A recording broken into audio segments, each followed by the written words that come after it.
ಬರ ಪರಿಶೀಲನೆಗೆ ಮುಂದಾಗಿದ್ದಾರೆ ನೂತನ ಸಚಿವ ಡಾಕ್ಟರ್ ಅಜಯ್ ಸಿಂಗ್. ರಾಯಚೂರು ಜಿಲ್ಲೆಯಲ್ಲಿ ಬರ ಪರಿಶೀಲನೆಯನ್ನ ನಡೆಸ್ತಾ ಇದ್ದಾರೆ ಅಜಯ್ ಸಿಂಗ್. ಬರ ಪರಿಶೀಲನೆಗೆ ಮುಂದಾಗಿದ್ದಾರೆ ನೂತನ ಸಚಿವ ಡಾಕ್ಟರ್ ಅಜಯ್ ಸಿಂಗ್. ರಾಯಚೂರು ಜಿಲ್ಲೆಯಲ್ಲಿ ಬರ ಪರಿಶೀಲನೆಯನ್ನ ನಡೆಸ್ತಾ ಇದ್ದಾರೆ.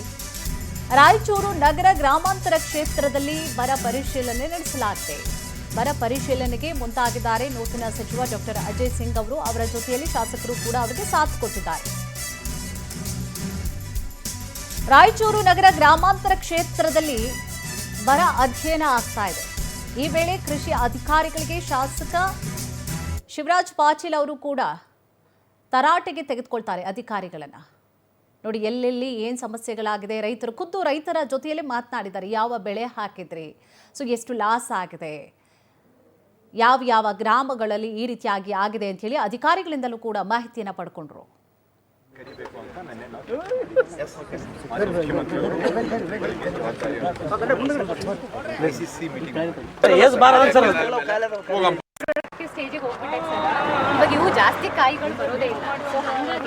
ನೀನು ಬರಂಗಿಲ್ಲ ಅಂತಿದ್ದೆ, ಅವ್ರ ಏನಂತಾರ ಹಸುರಾದ ನೋಡ್ರಿ, ಬಾಳ ಹಸುರಾದ ಅಂತಾರ. ನಾಳೆ ಸೆಷನ್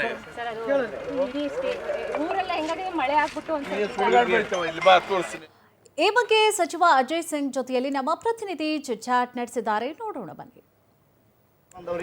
ರಾಯಚೂರು ಜಿಲ್ಲೆಯಲ್ಲಿ ಮಳೆಯ ಅಭಾವದಿಂದ ಈಗಾಗಲೇ ಬರಗಾಲ ಸೃಷ್ಟಿಯಾಗಿರುವಂಥದ್ದು. ಇದಕ್ಕೆ ಸಂಬಂಧಪಟ್ಟಂತೆ ಸಚಿವ ಸಂಪುಟ ಸಭೆಯಲ್ಲಿರುವಂತಹ ಡಾಕ್ಟರ್ ಅಜಯ್ ಸಿಂಗ್ ಅವರು ರಾಯಚೂರು ಜಿಲ್ಲೆಯಲ್ಲಿ 2 ದಿನಗಳ ಕಾಲ ಒಂದು ಬರ ಅಧ್ಯಯನಕ್ಕೆ ಆಗಮಿಸಿರ್ತಕ್ಕಂಥದ್ದು. ಈಗಾಗಲೇ ನೀವು ನೋಡ್ಬೋದು, ಬೆಳಗ್ಗೆಯಿಂದಲೂ ಕೂಡ ರಾಯಚೂರು ಮತ್ತು ದೇವದುರ್ಗ ವಿಧಾನಸಭಾ ಕ್ಷೇತ್ರಗಳಲ್ಲೂ ಕೂಡ ಈಗ ಏನು ಬರ ಪರಿಶೀಲನೆ ಸಭೆಯನ್ನು ಮಾಡಿ ಮತ್ತೆ ಬರ ಅಧ್ಯಯನ ಕೂಡ ಮಾಡ್ತಾ ಇರ್ತಕ್ಕಂಥದ್ದು. ರೈತರ ಹೊಲಗಳಿಗೂ ಕೂಡ ಭೇಟಿ ನೀಡಿರುವಂಥದ್ದು. ಈಗ ಅವರೇ ನಮ್ಮ ಜೊತೆಗಿದ್ದಾರೆ, ಕೇಳ್ತಾ ಹೋಗೋಣ ಯಾವೆಲ್ಲ ರೀತಿಯಾಗಿ ಬೆಳಗ್ಗೆಯಿಂದಲೂ ಕೂಡ ಈ ಒಂದು ರೈತರಿಂದ ಯಾವ ರೀತಿ ಮಾಹಿತಿ ಪಡೆದಿದ್ದಾರೆ ಅಂತ ಕೇಳೋಣ. ಸರ್, ಈಗ ಬೆಳಗ್ಗೆಯಿಂದಲೂ ಕೂಡ ರಾಯಚೂರು ನಗರ ಕ್ಷೇತ್ರ ಆಯಿತು, ಗ್ರಾಮಾಂತರ ಕ್ಷೇತ್ರ ಆಯಿತು, ಈಗ ದೇವದುರ್ಗ ವಿಧಾನಸಭಾ ಕ್ಷೇತ್ರದಲ್ಲೂ ಕೂಡ ಬರ ಅಧ್ಯಯನ ಮಾಡ್ತಾ ಇದ್ರಿ. ಯಾವೆಲ್ಲ ಮಾಹಿತಿಗಳು ಸಿಕ್ಕಿದೆ ಸರ್ ನಿಮಗೆ?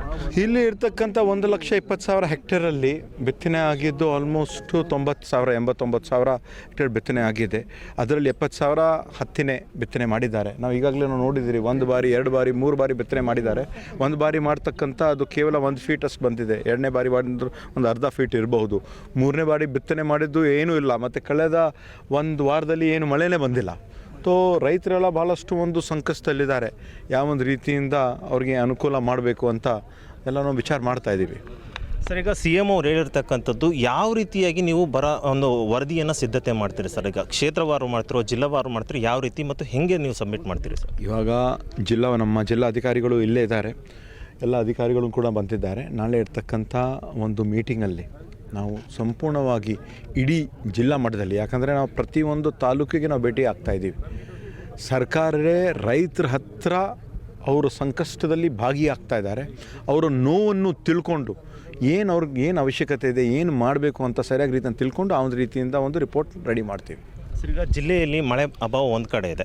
ರೈತರು ಏನು ಮಾಡ್ತಾ ಇದ್ದಾರೆ ಅಂದರೆ, ನಮಗೆ ಎಕರೆಗೆ 50,000 ರೂಪಾಯಿ ಪರಿಹಾರ ಕೊಡಲೇಬೇಕು ಅನ್ನೋದು ಒತ್ತಾಯ ಇದೆ. ನೀವು ಸರ್ಕಾರಕ್ಕೆ ಯಾವ ರೀತಿ ಇದು ಮಾಡ್ತೀರಿ ಸರ್? ಇವಾಗ ಮಳೆದು ಒಂದು ನಾವು ತಿಳ್ಕೊಳ್ತಾ ಇದ್ದೀವಲ್ಲ, ಮಳೆ ಇವಾಗ ಇರ್ತಕ್ಕಂಥ ಒಂದು ಕಡೆ 36% ಕಡಿಮೆ ಆಗಿದ್ದೆ, ಇನ್ನೊಂದು ಇದರಲ್ಲಿ 48 ಅಂದರೆ ಸುಮಾರು 50% ಏನು ಅವಶ್ಯಕತೆ ಇದ್ದು ಅದನ್ನು ಕೂಡ ಕಡಿಮೆ ಆಗಿದೆ.